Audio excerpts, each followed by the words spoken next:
बिस्मिल्लाहिर्रहमानिर्रहीम। अस्सलाम वालेकुम नाज़रीन, आप यूट्यूब चैनल देख रहे हैं, मैं इमरान खान हूँ। नाज़रीन, पाकिस्तान की मीडिया पे खबरें चल रही हैं और हैरान कुन खबरें चल रही हैं। खबर ये चल रही है कि पाकिस्तान तहरीक इंसाफ की जो लीडरशिप है वो खैबर पख्तूनख्वा की हुकूमत जो है वो मिलकर बाकी जमातों के साथ मुकाबला करेगी इमरान खान साहब के नज़रियाती कारकुनों का। एक अजीब सूरत हाल बन गई है ना। इमरान खान साहब के जो वफादार साथी हैं, जो दो दहाइयों से इमरान खान साहब के साथ हैं, जिन्होंने मुश्किलात बर्दाश्त की, जिन्होंने मारे खाई, अब वो जो साथी हैं वो मुकाबला करेंगे फजल रहमान साहब का, नवाज शरीफ साहब का, जरदारी साहब का और गंडापुर साहब का भी। यानी हैरत हो रही है कि जिनसे लड़ना था पाकिस्तान तहरीक इंसाफ ने, वो उनके साथ मिलकर अपनी पार्टी से लड़ेंगे। ये खबरें मीडिया पे चल रही हैं और लगातार मीडिया पे इस किस्म की खबरें चलाई जा रही हैं। देखिए, होना तो ये चाहिए कि अब क्योंकि बिला मुकाबला वाला मामला ख़त्म हो गया, तो गंडापुर साहब को ये करना चाहिए कि वो अपनी पार्टी में अपने लोगों को कंट्रोल करें। देखिए, यहाँ पे एक टेस्ट है ना, एक बहुत बड़ा इम्तिहान भी है। इम्तिहान ये है कि कितने पाकिस्तान तहरीक इंसाफ के MPAs इमरान खान के साथ खड़े हैं। देखिए, इन लोगों ने कुरान पाक पे हलफ दिया हुआ है कि ये इमरान खान के साथ बेवफाई नहीं करेंगे। तो अब देखते हैं ना कि कितने लोग अपना कुरान पाक पे दिया हुआ हलफ तोड़ते हैं। तो पता चलेगा, अगर इलेक्शन होगा तो पता चलेगा कि कितने लोगों ने इमरान खान साहब की वफादारी के लिए जो कुरान पाक पे हलफ दिया था वो उस पर पूरा उतर रहे हैं। नंबर एक, ये बात क्लियर हो जाएगी। फिर अली अमीन गंडापुर की कितनी ग्रिप है अपनी पार्टी पे, अपनी हुकूमत पे, ये मामला भी एक्सपोज हो जाएगा। क्योंकि अपोजिशन बार बार ये दावा करती है कि ये सारे आज़ाद उम्मीदवार हैं, हम किसी वक्त भी इन्हें तोड़कर खैबर पख्तूनख्वा की हुकूमत तब्दील कर देंगे। अब अपोजिशन का ये जो दावा है इसमें कितनी हकीकत है ये भी पता चल जाएगा, तो मामला सारा एक्सपोज हो जाएगा। अब ये वही फजल रहमान साहब हैं कि इमरान खान साहब की रिहाई के बारे में भी गंडापुर साहब इनके साथ मिलना नहीं चाहते। यानी गंडापुर साहब इस फजल रहमान साहब के साथ चलना ही नहीं चाहते, चाहे इमरान खान साहब की रिहाई की तहरीक क्यों ना हो। लेकिन देखिए, इसी गंडापुर के साथ मिलकर जो सेनेट की नशिस्तों का जो मुनाफा बख्श धंधा है उसमें मिल बैठना कोई बुरी बात नहीं है। हैरत हो रही होगी आपको, लेकिन ये सियासत है और ये सियासत नॉर्मली ऐसी होती है। हम सहाफ़ी होने के बावजूद हैरान हो जाते हैं। तो आप लोग तो ये मुझे अच्छी तरह याद है कि एक दफ़ा डॉक्टर और पंजाब हुकूमत बहुत लड़ रहे थे आपस में, मरीज फौत होना शुरू हो गए इनकी लड़ाई में। मीडिया रिपोर्ट करता था पुलिस लड़ रही है डॉक्टरों से, डॉक्टर पुलिस को मार रहे हैं, पंजाब हुकूमत के आपस में दस्तों गिरेबान है। थोड़े दिन के बाद इनकी सुलह हो गई। दोनों ग्रुपों की जब सुलह हुई, वो भी डॉक्टरों का एक सियासी ग्रुप था, तो हमने वहाँ पर सवाल किया कि जो मरीज फौत हो गए उनके लिए जिम्मेदार कौन है। तो राणा सनाउल्लाह साहब ने कहा जी उनके लिए जिम्मेदार मीडिया है, मीडिया का कसूर है जो बंदे मर गए अस्पतालों के अंदर, जो मरीज मारे गए। तो ये सियासत के सीने में दिल नहीं होता, ये किसी तरफ भी चल पड़ते होते हैं। और यही अली अमीन गंडापुर साहब जो है फजल रहमान साहब को, जरदारी को, नवाज शरीफ को, इन लोगों को जिम्मेदार समझते हैं पाकिस्तान के मसाइल के लिए, और आज इन्हीं के साथ बिला मुकाबला इलेक्शन में जाना चाहते हैं। और बिलाखिर जो पाकिस्तान तहरीक इंसाफ के लोग जो बगावत कर गए हैं अपनी लीडरशिप से, और वो ये कह रहे हैं कि इमरान खान के नज़रिए के खिलाफ हम नहीं जा सकते। मैं आज इमरान खान साहब की एक तकरीर सुन रहा था, किसी ने मुझे क्लिप भेजा हुआ था, और वो ये कह रहे थे कि मैं ऐसे ख़त्म नहीं हो सकता, PTI तब तक ख़त्म नहीं होगी जब तक कि PTI का नज़रिया ख़त्म नहीं होगा। और साथ में वो ये कह रहे थे कि जो गरीब आदमी है उसे आगे आना होगा, मिडिल क्लास को आगे आना होगा। ताकत के बलबूते के ऊपर जो लोग सियासत करते हैं वो गलत है। आप ताकत के बलबूते के ऊपर और पैसे के बलबूते के ऊपर आप तब्दीली नहीं ला सकते। यानी वो आप एक शॉर्टकट आपको मिल जाता है तो आप शॉर्टकट, कोई शॉर्टकट नहीं होता कामयाबी का, वो शॉर्टकट अजीज बन जाता है। ये भी उन्होंने बात कही थी उस तकरीर में। तो मैं ये सुन रहा था तो मैं हैरान हो रहा था कि इमरान खान साहब तो अपने मुंह से खुद ये कहते रहे हैं कि कभी भी ताकत से मरगूब ना हो, पैसे से मरगूब ना हो, पैसे के लिए। बल्कि एक वीडियो मैं आपको पैसे वाली सुनाता हूँ ऑडियो, ये यहाँ पे लकीली मेरे पास अभी पड़ी हुई है। तो इमरान खान साहब की जो पैसों के हवाले से एक ऑडियो है, जरा ये सुने आप। सब मेरे नौजवान आज मेरी बात याद रख लेना, बड़े बड़े मैंने लोगों को देखा कि पैसे के पीछे भाग भाग के अपनी जिंदगी तबाह की। बड़ा पैसा कहीं उन्हें बना के अपने बच्चों के लिए छोड़ा, उस पैसे ने बच्चों को तबाह कर दिया। पैसे से याद रखें कि कभी पैसे से इस्तेमाल ना हो, पैसे को इस्तेमाल करना सीखें। ये जनाब इमरान खान साहब कह रहे थे कि पैसे को इस्तेमाल करना सीखें, पैसे से इस्तेमाल ना हो। अब जो लोग सेनेट में आ रहे हैं उनमें 4 उम्मीदवार ऐसे हैं जो हर पार्टी ने एक उम्मीदवार डाला हुआ है। उसका अगर कोई आप एक खूबी उसकी निकालें तो वो पैसा है। अमीर मुकाम के पास क्या है? पैसा है। उनके बेटे आ रहे हैं सेनेट में, सेनेटर तलहा महमूद के पास क्या है? पैसा है, पीपल्स पार्टी से आ रहे हैं। दिलावर खान क्या है जी? पैसा है, फजल रहमान साहब सपोर्ट कर रहे हैं। एक उनकी पार्टी और एक मिर्जा अफरीदी, इनका क्राइटेरिया क्या है सिलेक्शन का? पैसा है। और क्या है? क्या इन्होंने कोई कुर्बानी दी, कोई नजरिया है, कोई वफादारी इन्होंने निभाई, या कुछ इन्होंने करके दिखाया? कभी मार खाई हो जैसे बाकी लोगों ने सबने खाई, तकालीफ बर्दाश्त की, हथकड़ियां लगी उन्हें, उनकी फैमिलियां अजियत में रहीं, भागे रहे अपने घरों से। तो ये सारी सूरत हाल में इन लोगों को बिल्कुल भी नजरअंदाज ही कर दिया गया बेचारों को। तो इनका जो क्राइटेरिया वो तो पैसा है। इमरान खान साहब कुछ और कह रहे हैं, पार्टी का फैसला कुछ और बता रहा है। अगर ये 92 वोट जो पाकिस्तान तहरीके इंसाफ के हैं, अगर ये नहीं पड़ते पाकिस्तान तहरीके इंसाफ के उम्मीदवारों को, तो एक चीज तो साफ हो जाएगी कि पाकिस्तान तहरीके इंसाफ के अंदर गद्दार मौजूद हैं, या एमपीएस ऐसे मौजूद हैं जो कहीं और वोट डाल रहे हैं या अपना वोट बेच रहे हैं। तो चले कम से कम कौम को यह तो पता चले कि अगर ये 92 हैं तो इनमें से कितने ऐसे हैं जो पूरी ताकत से इमरान खान और उसके नजरिए के साथ खड़े हैं और ये अपनी पार्टी को, अगर ये 92 के 92 वोट अगर डल जाते हैं ना पाकिस्तान तहरीके इंसाफ को, याद रखिएगा जनरल नशिस्तें 4 ये लेना चाह रहे थे, इनको 5 मिल जाएंगी। लेकिन लोग कहते हैं कि 23 बिक जाएंगे, कोई कहता है 20 बिक जाएंगे, कोई कहता है 19 बिक जाएंगे। बहरहाल देखते हैं कितने बिकते हैं। जो बिकेगा उसने भी एक दिन मरना है, जो नहीं बिकेगा उसने भी एक दिन इस दुनिया से जाना है। जाना तो सारों ने और हिसाब भी सारों ने देना है। तो बिकने वाला भी अपने रब के सामने खड़ा होगा और जो नहीं बिकने वाला है वो भी अपने रब के सामने खड़ा होगा। जो अपना ईमान बेचेगा, अपना हलफ तोड़ेगा, वो भी रब के सामने खड़ा होगा और जो नहीं तोड़ेगा वो भी अपने रब के सामने खड़ा होगा। वो क्या हालत हो रही थी उसकी एहराम के अंदर, जो तफ्तीशी ऑफिसर है वो जो गया हुआ है, एक गवाह जो वहां पे हलफ नहीं ले रहा था कि मुझ पे अल्लाह का कहर नाजिल हो अगर मैं झूठ बोलूं, तो वो ये बात कहने के लिए तैयार नहीं था। एहराम में वहां पे मौजूद था, वो हरम में या मक्का में, तो वो ये बात नहीं कह पा रहा था, खौफजदा था, डरा हुआ था। अभी तो सिर्फ मक्का पहुंचे, जब अल्लाह के हुजूर पहुंचेंगे तो सोचे क्या होगा।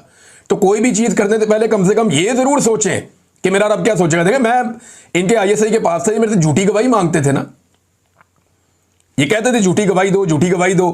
इनको इमरान खान के खिलाफ एक झूठी गवाही चाहिए थी और एक इनको चाहिए थी फैज हमीद जर्नैल के खिलाफ झूठी गवाही।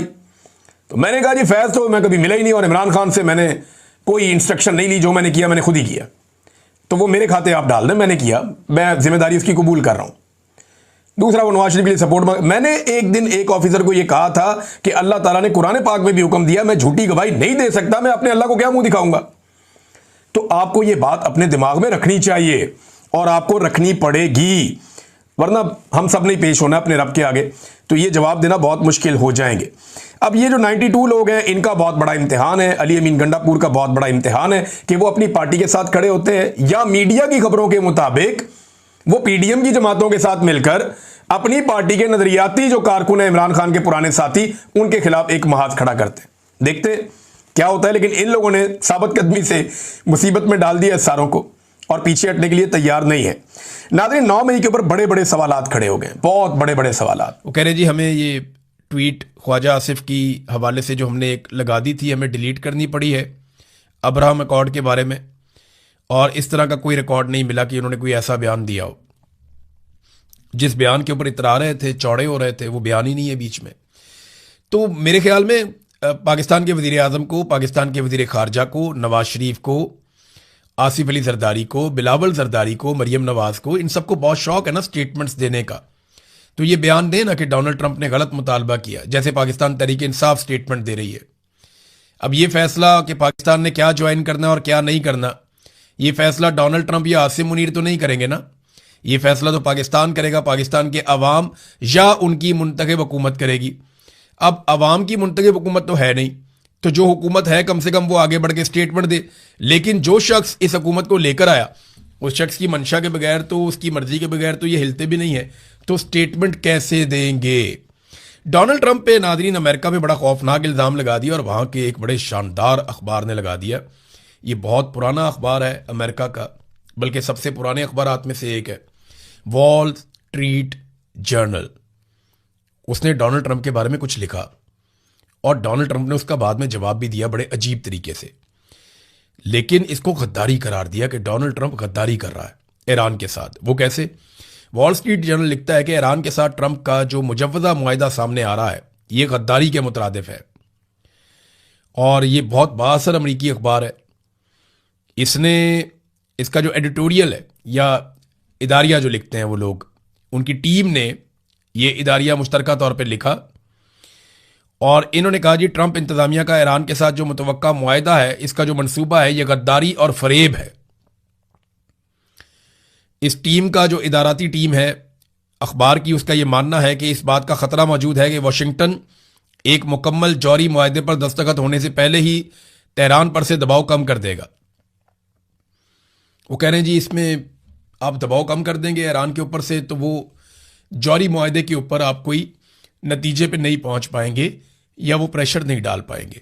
दूसरा वो ये कहते हैं कि अगर आप नाकाबंदी ख़त्म करते हैं और ईरान को माली सहूलतें जैसे उसके असासे बहाल करना, ये चीज़ें करते हैं, तो फिर आप ईरान के ऊपर दबाव नहीं डाल पाएंगे। ये इक्तसादी इमदाद होगी ईरान की और वो अपनी मईशत को मजबूत कर लेगा, जो कि एक हकीकी गद्दारी होगी। ईरानी अवाम से ज़्यादा अमरीकी मफादात के साथ ये गद्दारी होगी। ये बात अखबार ने बड़ा खुल कर लिखा। वॉल स्ट्रीट जर्नल का मानना है कि अगर ईरान को दोबारा आज़ादाना तौर पर तेल बेचने की इजाज़त मिल गई तो तेहरान पर असरअंदाज होने का वाहिद बकिया हरबा सिर्फ एक नई जंग की धमकी ही रह जाएगा और कुछ भी नहीं आप कर सकेंगे अगर वो तेल बेचना शुरू हो गए तो। वैसे तो वो बेच रहे हैं, लेकिन नाकाबंदी खुलेगी तो सूरत हाल कुछ और हो जाएगी। अब डोनाल्ड ट्रंप का जवाब देखें, ये बड़ा इंटरेस्टिंग है। डोनाल्ड ट्रंप कहता है कि अगर ईरान हथियार डाल दे, तस्लीम कर ले कि उनकी बहरिया समंदर की तह में पहुंच चुकी है और फिजाइया अब मौजूद नहीं रही, और अगर इनकी पूरी फौज तेहरान से बाहर निकल आए, हथियार गिरा दे और हाथ उठाकर कहे कि मैं हथियार डालता हूं, मैं हथियार डालता हूं, ये चिल्लाती हुई सफ़ेद झंडा लहराती फिरे, और अगर इनकी बाकी मानदा क़यादत तमाम ज़रूरी सरेंडर दस्तावेजात पर दस्तखत कर दे और अमरीका की अजीम ताकत के सामने शिकस्त तस्लीम कर ले, तो फिर भी New York times, China street journal, यानी वॉल स्ट्रीट जर्नल को वो चाइना स्ट्रीट जर्नल कहते हैं, करप्ट और अब गैर मुअस्सर CNN और दीगर फेक न्यूज़ मीडिया यही सुर्खी लगाएंगे कि ईरान ने अमेरिका पर एक शानदार और फैसलाकुन फतह हासिल कर ली। हालांकि हकीकत में ऐसा कुछ भी नहीं होगा। डेमोक्रेट्स और मीडिया मुकम्मल तौर पर रास्ता भूल चुके हैं और बिल्कुल पागल हो चुके हैं। ये डोनाल्ड ट्रंप अब डेमोक्रेट्स के साथ साथ मीडिया से भी लड़ रहा है, क्योंकि मीडिया बता रहा है कि डोनाल्ड ट्रंप जो अचीव करने गया था ईरान में, उसमें से कुछ भी नहीं मिला।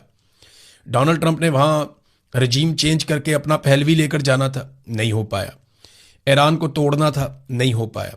ईरान का मिसाइल प्रोग्राम ख़त्म करना था, नहीं हो पाया। 70% अभी भी मौजूद है अमेरिकन CIA की रिपोर्ट के मुताबिक। ईरानी बहरिया को तबाह बर्बाद करना था, वही बहरिया अभी भी अमेरिका के साथ वहाँ पे लड़ रही है। आपने हुर्मुज़ उनके कंट्रोल में है।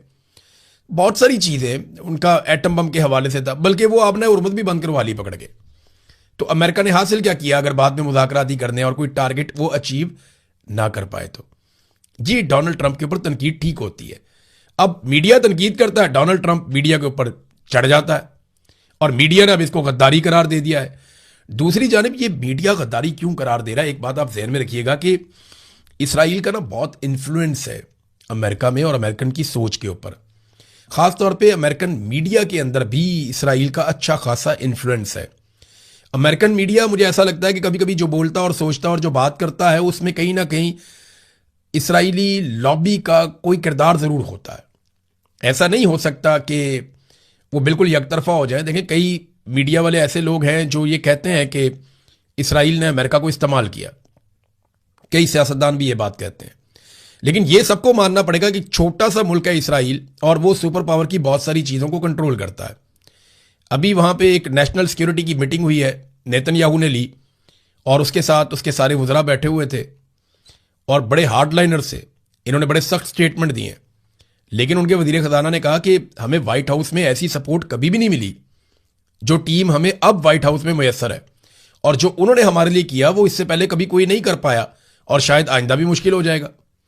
फिर उन्होंने नेतन्याहू को इसका सहरा बांधा कि नेतन्याहू वो आदमी है जिसने डोनाल्ड ट्रंप को कायल किया और अमेरिका को इस लड़ाई के अंदर साथ लेकर आया और अपने साथ लड़ने के लिए उसको साथ खड़ा किया। ये नेतन्याहू को उन्होंने क्रेडिट दिया। बहरहाल एक दबाव नेतन्याहू के ऊपर यह भी डाला गया कि कुछ ना कुछ करके अमेरिका को दबाव डाला जाए कि वो इस किस्म का मुआहदा ना करे जिस किस्म के मुआहदे की खबरें बाहर आ रही हैं।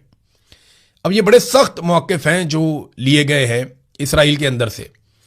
इसराइली वज़ीर दाखिला सिक्योरिटी, ये कौमी सलामती के वज़ीर हैं, बैन गवीर ये वही वजीर है मेरे ख्याल में जो जाके वीडियो एक जारी कर दी थी, वो फ्रीडम फुलेटेला वाले जो गए हुए थे इंसानी हकूक़ के अलंबरदार कारकुन, उनके साथ जो जुल्म हुआ था। तो अब ये कहते हैं जी हिजबुल्लाह के हमलों पे इन्होंने बयान दे दिया। इन्होंने कहा जी मैं नेतन्याहू से मुतालबा करता हूं कि ट्रंप को फ़ोन करें या उनके पास जाएं, उनके सामने मेज़ पर हाथ मारें और ज़ोर देकर कहें, ये वाजे कर दें कि रियासत अमेरिका ये सब कबूल करने के लिए तैयार नहीं है, ना ही वो इसे बर्दाश्त करने के लिए तैयार है। देखें, इसराइल में नेतन्याहू के ऊपर दबाव तो बहुत आ रहा है। उस दबाव को मैनेज करने के लिए बज़ाहिर ऐसा दिखाई दे रहा है कि इसराइल ने अपने हमले तेज़ कर दिए हैं गज़ा पे और लबनान पे। अभी लबनान पे जो हमले रिपोर्ट हुए, थोड़ी देर पहले मैं पढ़ रहा था, 31 लोग शहीद हुए हैं गुज़िश्ता 24 घंटों में। इसी तरह गज़ा में एक बड़ी मसरूफ़ जगह के ऊपर गली में जहाँ पे बकरा ईद की कुर्बानी और ये वो चीज़ें वो इकट्ठे होते हैं लोग, तो वहाँ पे भी हमला किया गया। वो बड़ा शदीद हमला था और उसके अंदर अभी जानी नुकसान रिपोर्ट नहीं हुआ, प्रॉपर खबरें हमारे पास नहीं आई। तो गज़ा पे या लबनान पे इसराइली अटैक बहुत तेज़ हो गए हैं। शायद वो ईरान के साथ लड़ाई में जो सुबकी हुई है उसको मिटाने के लिए या उस खिफ़त से जान छुड़ाने के लिए, मुझे ऐसा लगता है कि उन्होंने ये हमले तेज़ कर दिए हैं। दूसरी जानिब रूस ने नाज़रीन यूक्रेन के ऊपर अटैक एकदम बहुत तेज़ कर दिए और वो कीव के ऊपर उन्होंने हमले किए हैं और हमलों में बहुत ज़्यादा इजाफा हो गया है। रशिया ने कुछ ख़तरनाक बयानात भी दिए हैं, वहाँ लड़ाई शिद्दत इख्तियार कर रही है। रूसी वज़ीर ख़ारजा की अमरीकी वज़ीर ख़ारजा के साथ बातचीत हुई तो उन्होंने कहा जी अपना हमला आप निकाल लें। यूरोपीय यूनियन को भी उन्होंने कहा जी अपने अपने ममालिक के जो सफ़ीर हैं आप वो यहाँ से ले जाएं, क्योंकि यहाँ पे अब हमले तेज़ कर देंगे। इन्होंने हमारे सिविलियंस को मारा, हम जवाबी कार्रवाई में बड़े शदीद हमले करने वाले हैं। तो एक तो रशिया जो है वो उसके यूक्रेन के ऊपर अटैक बहुत तेज हो गए हैं। दूसरी जानिब ईरान की वजारत खारजा ने खबरदार किया है कि गुज़िश्ता 48 घंटों में अमेरिका की जानिब से जो कुछ भी हुआ है इसके नताइज अच्छे नहीं होंगे। अगर हमारे ऊपर हमले जारी रहे और हमें मजबूर किया गया तो हम बहुत शिद्दत के साथ वापस हमले करने पर मजबूर हो जाएंगे। ईरान दावा कर रहा है कि आबनाए हुर्मुज़ से गुज़िश्ता 24 घंटों में मजीद 25 जहाज गुजरे और वो सारे के सारे ईरान की इजाज़त से नए तरीक़ाकार के तहत गुजरे हैं, जबकि अमेरिका जो है वो इसके बरक्स दावा कर रहा है कि नहीं, ईरान का कंट्रोल अब वहाँ पे नहीं है और वो अपनी मर्ज़ी से वहाँ से बहरी जहाज़ गुजर रहे हैं। लेकिन ईरान बाकायदा सबूत भी देता है, खबरें भी चलाता है, वो ये बताता है कि आबनाए हुर्मुज़ के ऊपर अब भी पूरा कंट्रोल ईरान का है। नाज़रीन, इन चीज़ों पर हम नज़र रखेंगे। एक मरतबा फिर आप सबको बहुत बहुत ईद मुबारक। अल्लाह ताला आप सबको खुशियाँ अता फरमाए। मेरी एक गुजारिश है कि कोशिश करें कि कुर्बानी की इस ईद पे आप उस कुर्बानी को याद करें जो हकीकी जज्बा है कुर्बानी का, और जो कुर्बानी हमेशा हक मांगता है, उस कुर्बानी के जज्बे को ज़रूर याद रखें। अब तक के लिए इतना ही। अपना ख्याल रखिएगा, अपने इस चैनल का भी। अल्लाह हाफ़िज़।